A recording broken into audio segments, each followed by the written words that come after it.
Hola, soy la hermana Sandra Madoni y hoy les vengo a hablar del resto del capítulo 7 del libro de Juan. Que el Señor me los bendiga mucho. Voy a hacer una pequeña oración. Padre Celestial, gracias por esta oportunidad, Señor, de dar tu palabra, de enseñar, Dios mío, sobre el libro de Juan, que es un libro importante, es un tratado teológico. Gracias, Señor, porque la audiencia es tierra fértil. Y bendice esta clase, Señor. Ayúdame a darla tal como es, sin quitarle ni ponerle. Gracias, Señor amado. Gracias, Jesús. Bueno, ante todo les mando un saludo a mis pastores, Consuelo y Emanuel Marrero. Soy de la Iglesia Nueva Creación. Voy a intentar hacer este video empezando desde el versículo 32, donde los fariseos envían alguaciles para prender a Jesús. Los fariseos oyeron a la gente que murmuraba de él estas cosas. Acuérdense que antes decía, muchos de la multitud creyeron en él y decían de el Cristo cuando venga hará más señales que esto. O sea, la gente había empezado a creer. Y los principales sacerdotes y los fariseos enviaron alguaciles para prenderle. Bueno, recordemos que los fariseos y saduceos eran parte del Sanedrín, o sea, la corte de asuntos religiosos. Tenían su propia delegación de soldados. En los tiempos de Jesús el Sanedrín era muy poderoso y muy influyente. Ellos podían arrestar a algún reo de algún crimen religioso. Y viendo que la gente comenzaba a creer en él, ellos se alarmaron y decidieron tomar acción. Bendito sea el Señor. Dice aquí, entonces Jesús les dijo, todavía un poco de tiempo y estaré con vosotros e iré al que me envió. Me buscaréis y no me hallaréis, y a donde yo estaré, vosotros no podéis venir. Bendito sea el Señor. Bueno, el expositor del testamento griego dice que Jesús vio a los oficiales del Sanedrín y le dijo a sus discípulos que le faltaba poco para ir a ver a su padre. El comentario del púlpito nos dice que no sabemos si él se estaba dirigiendo a los oficiales o si venía a buscar a sus seguidores. O sea que, según el comentario del púlpito, estaba hablándole a los discípulos, ¿verdad? Estaré con vosotros un poco más porque en 6 meses vendría la próxima Pascua y el Señor iba a padecer, y también iré al que me envió porque él iba a ser glorificado. Pero aquí que el expositor McLaren tiene una interpretación muy convincente. Primero porque la palabra de Dios tiene multiplicidad. Muchas veces la palabra tiene como capas de interpretación. Lo que el Señor dijo en ese momento, porque yo me imagino la multitud y me imagino los oficiales, los sacerdotes y me imagino los seguidores, gente curiosa también que está escuchando, y sus discípulos, ¿no? Su círculo íntimo de discípulos al mismo tiempo. Él dice que el mensaje era doble. La multitud consistía de 2 partes, los oficiales y los sacerdotes que venían a arrestarlo, pero admirados de su doctrina no se atrevían a hacerlo, sintieron la autoridad de Cristo. La otra parte eran sus discípulos y seguidores. A los oficiales les dice que él se entregaría voluntariamente y ningún poder humano lo arrastraría, y que cuando él fuese glorificado, ascendería donde ellos no podrían ir. O sea que él se iba a entregar voluntariamente, que ellos no lo iban a arrestar cuando él quería. Y les dice a sus discípulos al mismo tiempo que después de su muerte lo buscarían y no lo encontrarían. Bendito sea el Señor. Después aquí dice el 35 y el 36 que ellos se hablaban, ¿no? Los judíos, las autoridades judías se hablaban entre ellos. Decían, me imagino que no enfrente a todo el mundo, pero entonces dice, ¿a dónde se irá este que no lo hallemos? ¿O se irá a los dispersos entre los griegos y enseñará a los griegos? ¿Qué significa esto? Me buscaréis y no me hallaréis, a donde yo estaré vosotros no podréis venir. Bueno, esto lleva mucho trabajo de interpretación. Primero que nada hablamos de los dispersos, ¿no? ¿Quiénes son los dispersos? Acuérdense que durante el exilio hubo una diáspora, ¿no? La palabra diáspora ocurre en el Nuevo Testamento, en la Carta de Santiago y la Primera de Pedro, a través del término esparcidos. Estos son los israelitas que no vivían en Tierra Santa, sino que se habían esparcido desde Babilonia, Egipto y Asiria, que eran aquellos centros donde se habían reunido durante el cautiverio. Después del cautiverio de Babilonia, muchos judíos se quedaron y no regresaron a Israel. Sin embargo, constituían la mayoría durante el imperio de Alejandro Magno, sobre todo en la región persa. En cuanto a los exiliados en Egipto, hay referencias en Jeremías 41:17, Jeremías 42:18. Los judíos helenistas se habían mezclado con la cultura occidental y eran menor en número, pero a este grupo le debemos la traducción del Antiguo Testamento en griego, la LXX, y la Escuela de Alejandría de filósofos judíos, y estos son dos elementos que prepararon el camino para la cristiandad. La diáspora siria está registrada por Josefo en la carta de Nicanor, bajo la persecución de Antíoco, ¿verdad? Y a pesar de ser un poco menor en número, las sinagogas de la diáspora se conectaban la revelación vieja y la nueva. Las sinagogas van a ser un punto de predicación del evangelio más adelante, ¿verdad? Es muy importante entender que la sinagoga no es un templo, sino que es un lugar donde la gente va a discutir la ley, va a discutir las escrituras. Los fariseos se referían a que Jesús saldría de Jerusalén para enseñar a los dispersos, o sea, los que estaban esparcidos por el resto del territorio, y también a los griegos, a los gentiles. Sin saber, estaban anunciando el futuro, ya que a través de la diáspora el evangelio iba a llegar a los gentiles. Después quería explicarle que en ese grupo también había judíos prosélitos, y es posible que se refieran quizás a ellos, ¿no? A los griegos convertidos. El judío prosélito era un gentil que abrazaba el judaísmo con menos reglas que los judíos de nacimiento, y ellos también se reunían en las sinagogas en el exilio y en poca ocurrencia en la Tierra Santa. Los fariseos no comprendían las palabras de Jesús y trataban de buscarle sentido. Ahora vamos a esta porción muy linda que es ríos de agua viva, del versículo 37 al 39. En el último día de la fiesta, Jesús se puso de pie y alzó la voz diciendo: si alguno tiene sed, venga a mí y beba. Cuando dice el último día de la gran fiesta, acordémonos que ellos estaban celebrando la fiesta de los tabernáculos. Después del séptimo día, el octavo se consideraba fiesta solemne. En Números 29:12 dice que en el día 15 del mes séptimo había comenzado, ¿verdad? En Nehemías 8:18 se cuenta la práctica de la escritura, que se lee la ley todos los días, y cómo se guardan los 7 días de fiesta. El último día no se podía trabajar, era como un Shabbat. Y esa gente, se reunía mucha gente ese día. Según el expositor McLaren, durante la semana se reunían bajo las enramadas. Ellos hacían como unas casitas de ramas, unas enramadas, para conmemorar el éxodo.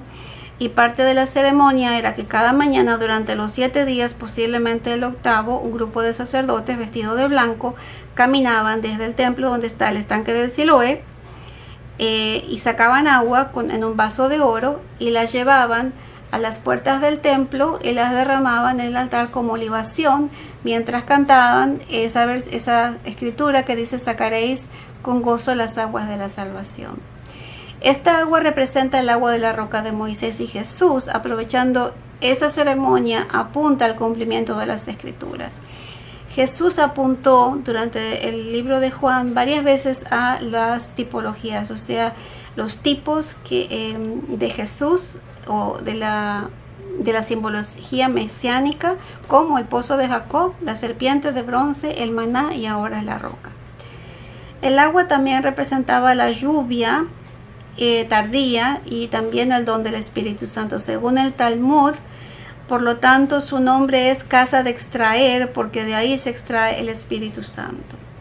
Cuando el Señor dice: si alguno tiene sed, están hablando de la simbología de agua. Jesús aprovechó esa simbología para poder hablar del agua, porque el agua hablaba del don del Espíritu, y hay un paralelo aquí con lo que Él le dijo a la mujer samaritana. Bendito sea el Señor. La importancia del agua viva que da vida es en el área natural, el agua fresca. El agua fresca es diferente del agua estancada. En el territorio desértico el agua era necesaria, es muy importante. El agua viva era agua de buena calidad. El agua viva viene de vertientes, manantiales, de la roca, de formaciones rocosas, de la montaña, también de corrientes subterráneas. Era agua de excelente calidad. Y está científicamente comprobado que esta agua tiene electrolitos, tiene minerales, potasio, calcio, magnesio, hidrata el cuerpo, tiene el pH ideal para desintoxicar el organismo, ¿verdad? Y el ser humano es 70% agua. En esa época ellos no sabían eso. Nosotros sabemos hoy en día que el agua es esencial para el ser humano. Y viene aquí el Señor a decir que Él tiene agua para nosotros. El agua viva es el agua que Cristo nos da. Él ofrece esa agua para nosotros que sacia el alma, sacia el ser, pero no solamente es saciar, sino que de acuerdo a la comparación con el elemento natural, nutre el cuerpo, desintoxica el cuerpo y el espíritu. O sea que es un agua que limpia toda área de nuestra ser. El agua, se descubrió la importancia del agua en el siglo XIX, donde se dieron cuenta que el agua que venía de la roca era tan buena para la salud, que la empezaron a embotellar y a venderla, ¿verdad? Y la gente empezó a tener mucho interés por el agua. Incluso la gente iba a lugares donde había aguas termales, agua que salía de la roca, para aliviar dolores de cuerpo, para sanar artritis y todas esas situaciones de salud. Imagínense, esa gente no sabía de los beneficios del agua, pero sí sabían que el agua era muy importante. Para nosotros tenemos doble conocimiento ahora porque sabemos lo importante que es el agua hoy en día, y sobre todo el agua viva, que es el agua de la roca.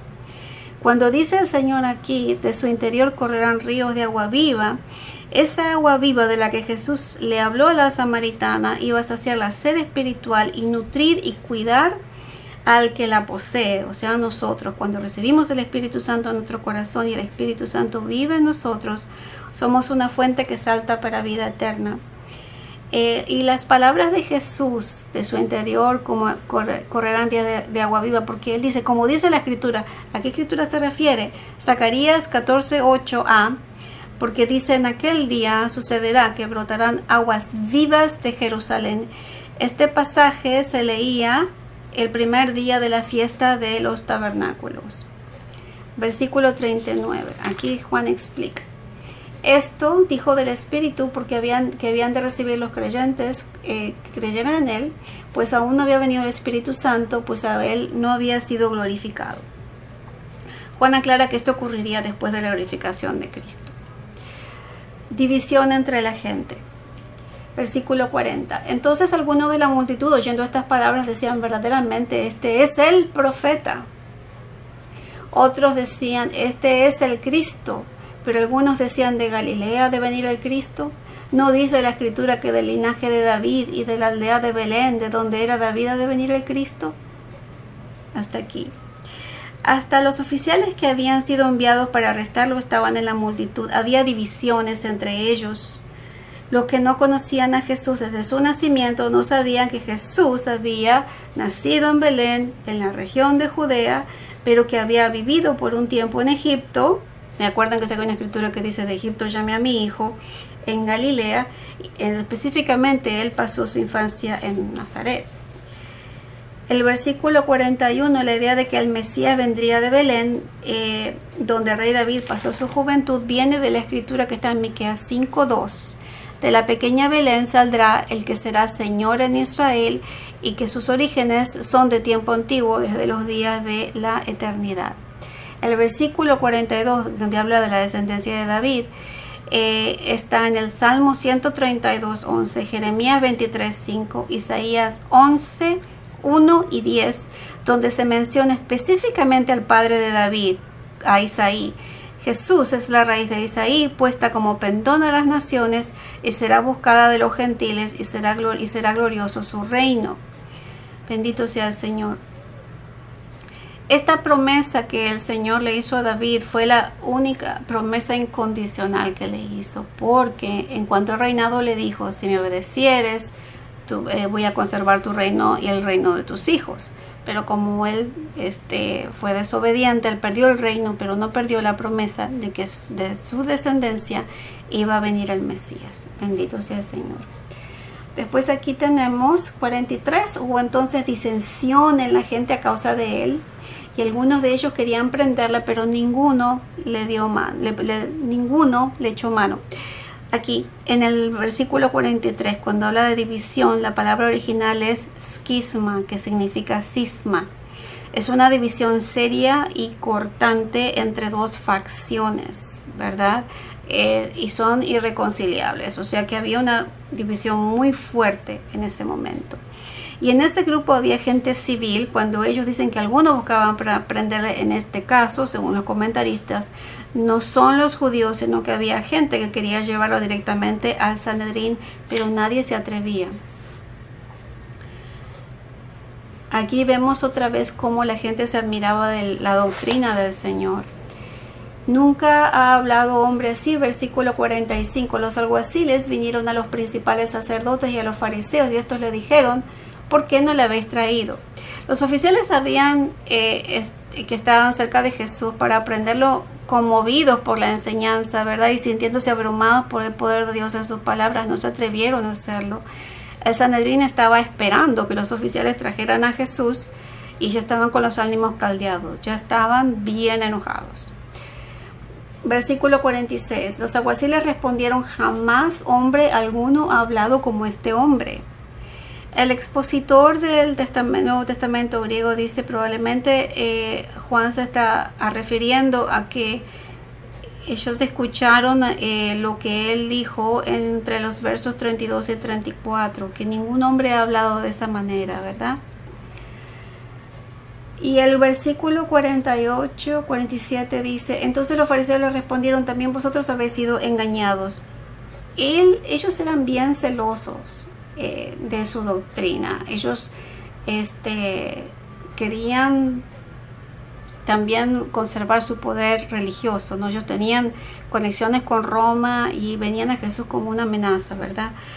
El 48 dice: ¿acaso ha creído en él alguno de los gobernantes o de los fariseos? Miren qué importante lo que está diciendo, porque él no sabe que hay mucha gente que creía en secreto, ¿verdad? ¿Acaso el Sanedrín aprueba sus enseñanzas? Algunas personas influyentes creían. Juan describe en 4:46 a un oficial de la corte que buscó a Jesús para que sanara a su hijo. En Lucas 7:36 un fariseo lo invita a comer. Había mujeres que apoyaban el misterio de Jesús, y una de ellas era la esposa de un oficial de la corte de Herodes. Nicodemo, miembro del Sanedrín, también secretamente creía en Jesús, aunque todavía no era su discípulo. Versículo 49. Mas esta gente que no sabe la ley, maldita es. Los comentaristas dicen que esta gente fue dicho con desprecio, como ignorantes, gente común. Se les decía Am Haaretz, son gente del vulgo. Las enseñanzas rabínicas decían que los ignorantes son impíos y solo los aprendidos tendrían parte en la resurrección. O sea, estas personas que no recibieron la enseñanza de los fariseos se les llamaba vulgo y está bajo maldición. Versículo 50. Le dijo Nicodemo, el que vino a él de noche, el cual era uno de ellos. Bueno, Nicodemo trata de razonar con ellos y usa la ley para defenderlo, ¿verdad? Dice aquí: ¿juzga acaso nuestra ley a un hombre si primero no le oye y sabe lo que ha hecho? Nicodemo se refiere a Deuteronomio 1, 16 al 17, donde una persona tiene derecho a ser oído en un tribunal. Deuteronomio 19, 15, donde se necesitan 2 testigos para acusar a una persona. Juan se refiere al que había ido de noche. A Juan 3.1, donde Nicodemo, a escondidas de las autoridades, fue a ver a Jesús. Y cuando dice uno de ellos, y yo pude identificar esto porque yo pensé que era su discípulo, no, significa que él era miembro del Sanedrín. 51. Dice aquí: ¿Juzga acaso nuestra ley a un hombre si primero no le oye y sabe lo que ha hecho? Se refiere a Deuteronomio 16:17 y 19:15. ¿Verdad? Deuteronomio 1, 16, 17 y Deuteronomio 19, 15, donde Jesús tenía derecho a ser oído en un tribunal. O sea, lo que le está diciendo Nicodemo, poniendo énfasis en la ley como una contradicción a lo que el fariseo está diciendo. Tú condenas a la multitud por no saber la ley, pero tú que sabes la ley, te olvidas de que no se puede condenar a un hombre sin que se le oiga primero. Respondieron y le dijeron: ¿eres tú también Galileo? Escudriña y ve que de Galilea nunca se ha levantado profeta. Los fariseos evadieron la pregunta de Nicodemo y lo atacaron con una contrapregunta, ¿verdad?